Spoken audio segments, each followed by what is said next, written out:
Hello teachers, welcome to Samji academy. Special TET 2026க்கு யூஸ்ஃபுல்லாக இருக்க வகையில் தொடர்ந்து நம்ம சேனலில் வீடியோஸ் பார்த்துட்ருக்குறோம். இது வரைக்கும் நம்ம 1 to 5 தமிழ் அண்ட் இங்கிலீஷ் வந்து ஃபுல் அண்ட் ஃபுல் கம்ப்ளீட் பண்ணியிருப்போம். அண்ட் இவிஎஸ்க்கு சயின்ஸ் பார்ட் வந்து கம்ப்ளீட் பண்ணியிருப்போம். ஸோ இப்போ நம்ம இவிஎஸில் சோஷியல் வந்து பார்த்துட்ருக்குறோம். ஸோ அதுவுமே 3rd standard and 4th term 1 வந்து பார்த்துருக்குறோம். இந்த வீடியோவில் 4ஆம் வகுப்பு டேர்ம் 2லேருந்து 75 கேள்விகள் பார்க்க போகிறோம். அண்ட் இதெல்லாமே உங்களுக்கு ரிவிஷன் ப்ராக்டிஸ்க்கு கண்டிப்பாக யூஸ்ஃபுல்லாக இருக்கும். ஸோ வீடியோவை லைக் பண்ணிவிட்டு கண்டினியூ பண்ணுங்கள். ஃபர்ஸ்ட் ஒன், சங்ககாலம் பற்றிய பின்வரும் கூற்றுகளில் சரியானதை தேர்வு செய்க. இலக்கிய நயம் வாய்ந்த செவ்வியல் பாடல்களை கொண்டுள்ள சங்க இலக்கியங்களே சங்ககாலம் பற்றி அறிவதற்கான முக்கிய ஆதாரமாகும். கரெக்டு தான்.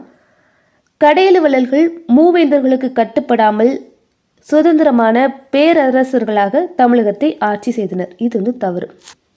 கடையெழுவலர்கள் மூவேந்தர்களான சேர சோழ பாண்டிய அரசர்களுக்கு கீழாக ஒரு குறுநில மன்னர்களாக தான் ஆட்சி பண்ணியிருப்பாங்க. ஸோ கூற்று 1 மட்டும் சரி அப்படிங்கிறது கரெக்ட் ஆன்சர். நெக்ஸ்ட்டு, பின்வரும் வள்ளல்களை அவர்கள் ஆட்சி செய்த மலைப்பகுதிகளுடன் சரியாக பொருத்துக. கடையெழு வள்ளல்கள் அவர்கள் ஆட்சி செய்த பகுதி: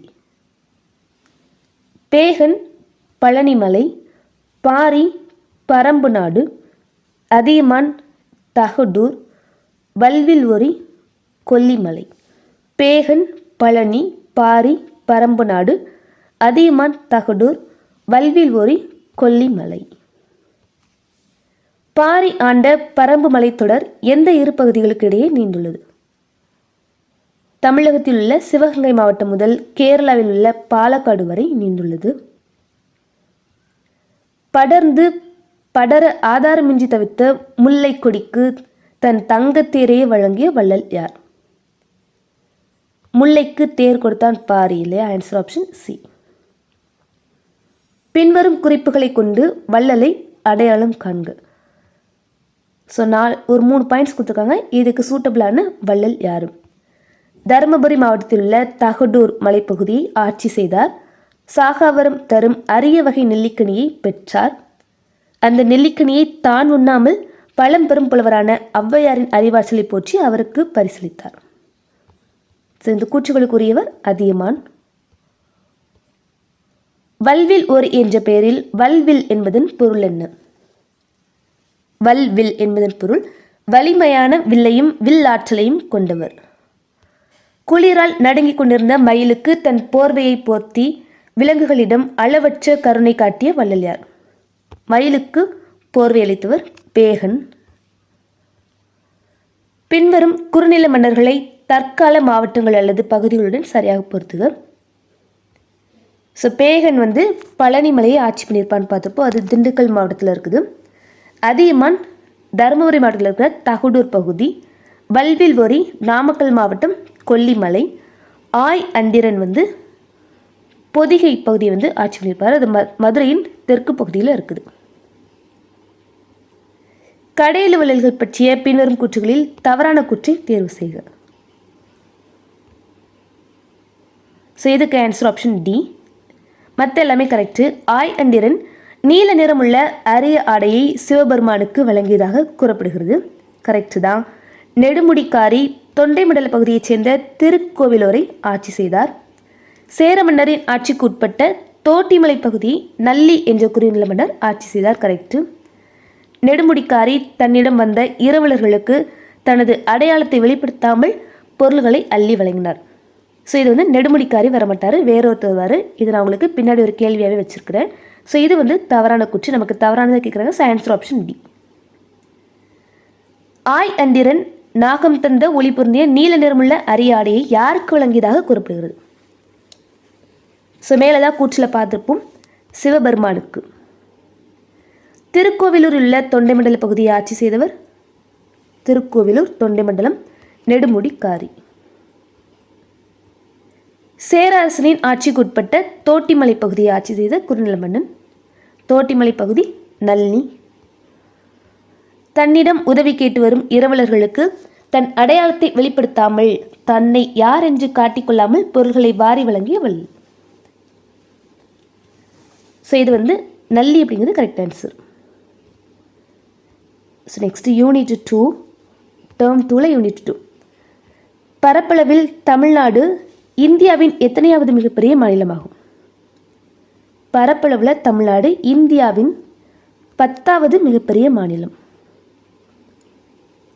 தமிழ்நாட்டின் வட எல்லையில் சென்னைக்கு அருகில் அமைந்துள்ள ஏரி. வட எல்லை பழவேற்காடு ஏரி.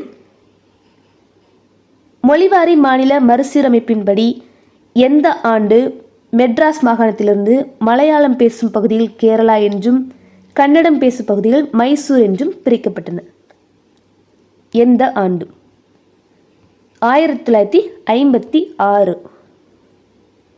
தமிழக அரசு நிர்வாக வசதிக்காக 2019ஆம் ஆண்டு செங்கல்பட்டு, கள்ளக்குறிச்சி உள்ளிட்ட 6 புதிய மாவட்டங்களை அறிவித்த பிறகு தற்போது தமிழ்நாட்டில் உள்ள மொத்த மாவட்டங்களின் எண்ணிக்கை? ஆன்சர் 38. மாநகராட்சிகள் மொத்தமாக 25, மாவட்டங்கள் 38. மேற்கு தொடர்ச்சி மலையும் கிழக்கு தொடர்ச்சி மலையும் தமிழ்நாட்டில் சந்திக்கும் இடம். மேற்கு தொடர்ச்சி மலையும் கிழக்கு தொடர்ச்சி மலையும் சந்திக்கும் இடம் நீலகிரி மலை. நீலகிரி மலைத்தொடரின் மிக உயர்ந்த சிகரம் அது. நீலகிரி மலைத்தொடரில் இருக்கக்கூடிய சிகரங்களில் மிக உயர்ந்து தொட்டபெட்டா. 12 ஆண்டுகளுக்கு ஒரு முறை மட்டுமே வளரும் சிறப்பு வாய்ந்த குறிஞ்சி மலர்கள் தமிழ்நாட்டின் எந்த மலைப்பகுதியில் காணப்படுகிறது?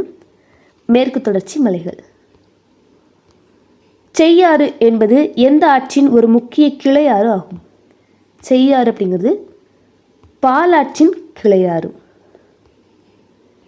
இந்தியாவின் மொத்த கடற்கரையில் தமிழ்நாடு எத்தனையாவது நீளமான கடற்கரை பகுதியை கொண்டுள்ளது? இந்தியாவின் மொத்த கடற்கரையில் தமிழ்நாடு 3வது நீளமான கடற்கரை பகுதியை கொண்டுள்ளது.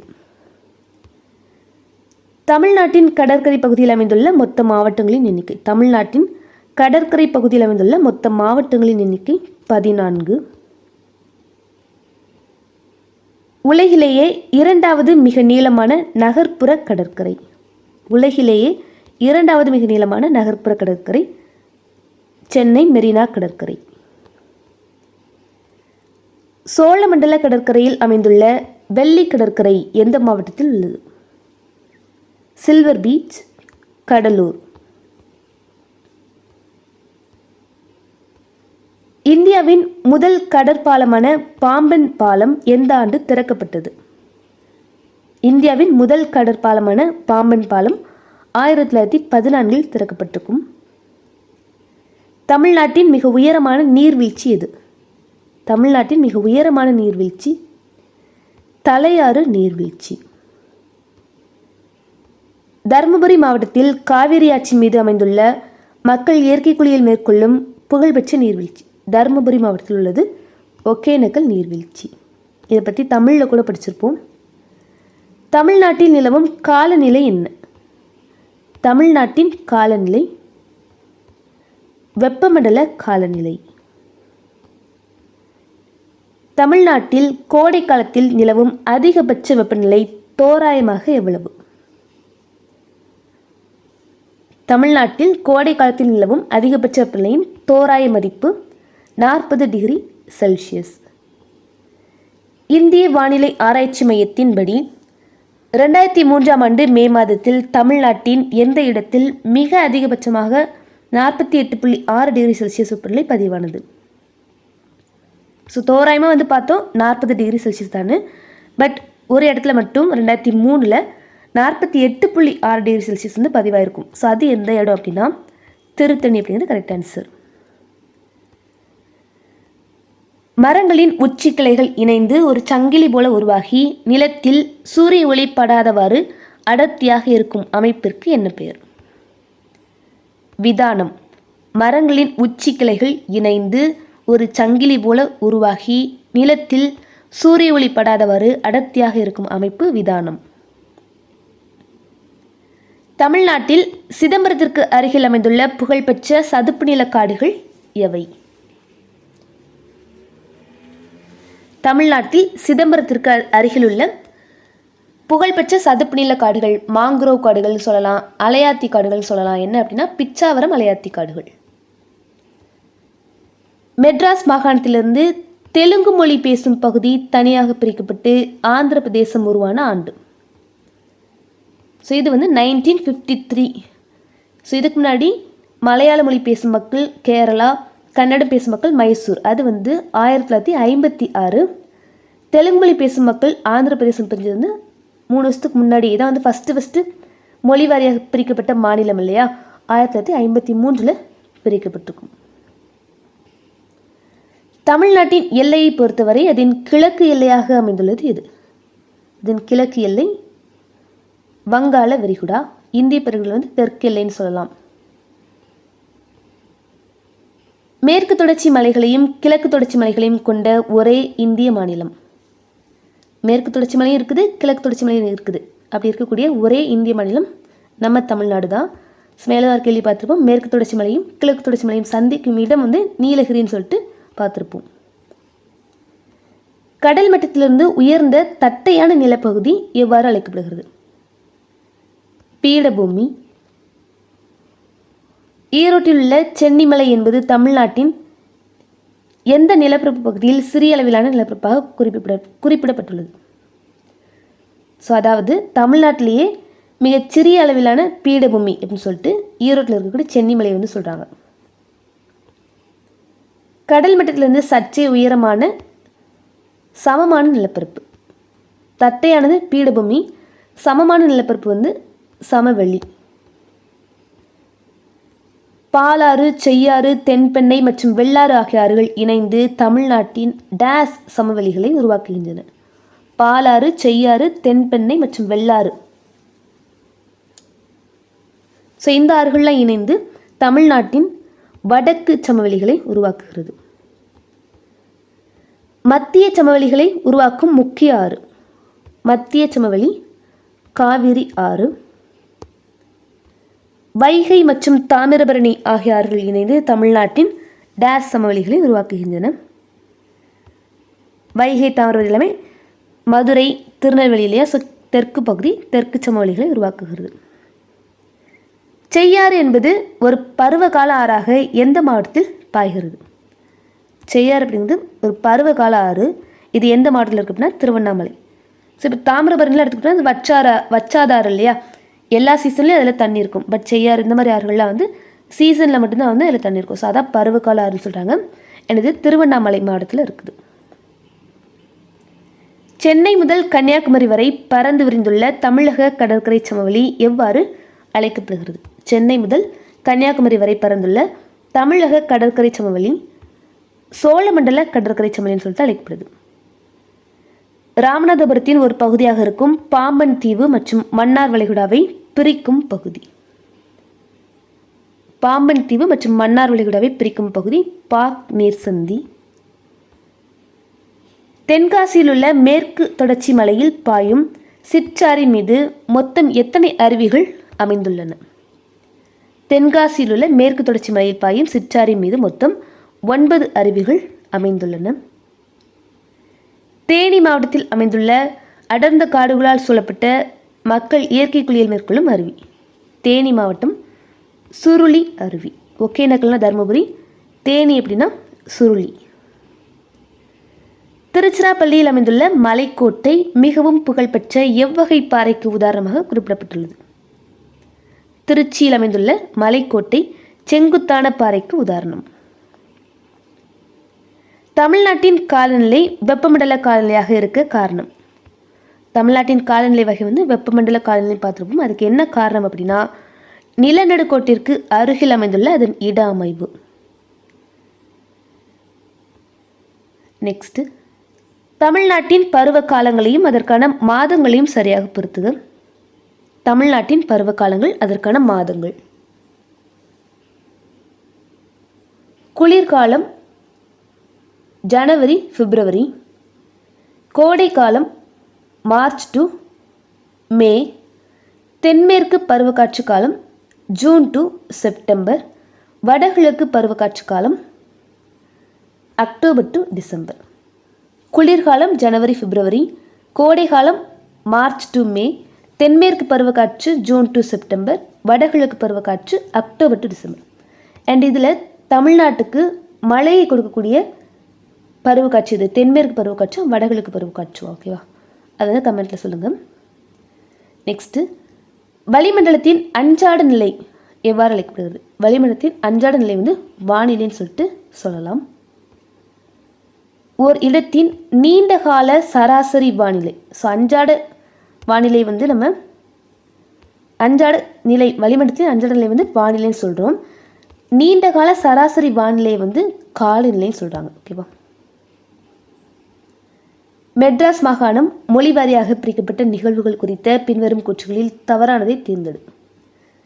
ஆங்கிலேயர்கள் ஆட்சி காலத்தில் மெட்ராஸ் மாகாணத்தில் ஆந்திரா, கர்நாடகா, கேரளா மற்றும் ஒடிசாவின் சில பகுதிகள் உள்ளடங்கி இருந்தன. ஆங்கிலேயர் ஆட்சி காலத்தில் மெட்ராஸ் மாகாணம் அப்படிங்கிறது இது எல்லாமே சேர்ந்தது தான். ஆந்திரா, கர்நாடகா, கேரளா மற்றும் ஒடிசாவின் சில பகுதிகளாக இருந்துச்சு. கரெக்டு தான்.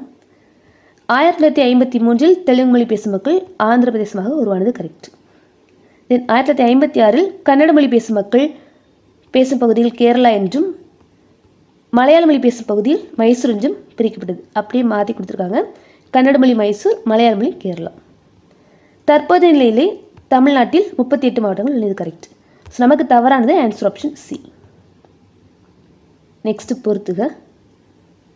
சமவெளிகள் அதோடைய ஆறுகள். ஸோ இப்போ தான் வந்து பார்த்துருப்போம். வடக்கு சமவெளி அப்படிங்கிறது காவேரி மற்றும் அதன் கிளையாறுகள். சரி, இது வராது. ஸோ இதுக்கு தான் ஆன்சர் ஆப்ஷன் பி பி. வடக்கு சமவெளி அப்படிங்கிறது வந்து செய்யாறு இல்லை திருவண்ணாமலைன்னு சொல்லலாம். வடக்கு சமவெளி செய்யாறு. மத்திய சமவெளி காவேரி மற்றும் அதன் கிளையாறுகள். தெற்கு சமவெளி தாமிரபரணி மற்றும் வைகை. நெக்ஸ்ட்டு, சதுப்பு நில காடுகள் அல்லது மாங்க்ரோவ் காடுகள் என்று அழைக்கப்படும் அலையாத்தி காடுகள் தமிழ்நாட்டில் எங்கு அமைந்துள்ளன? சதுப்பு நில காடுகள் அல்லது மாங்க்ரோவ் காடுகள் சொல்லிட்டு அழைக்கப்படக்கூடிய அலையாத்தி காடுகள் சிதம்பரம் அருகில் பிச்சாவரம் பகுதியில் அமைந்துள்ளது. Next, unit 3.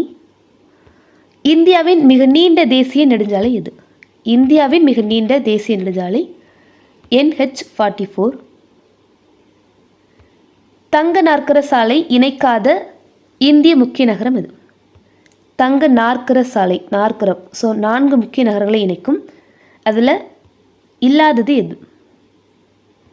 மதுரை. ஸோ மற்ற எல்லாமே டெல்லி, கொல்கத்தா, மும்பை வந்து வரும். அண்டு இன்னொன்று விட்டு போன 4வது நகரம் என்ன அப்படிங்கிறது கமெண்ட்டில் சொல்லுங்கள். இதில் இணைக்காத பகுதி மதுரை.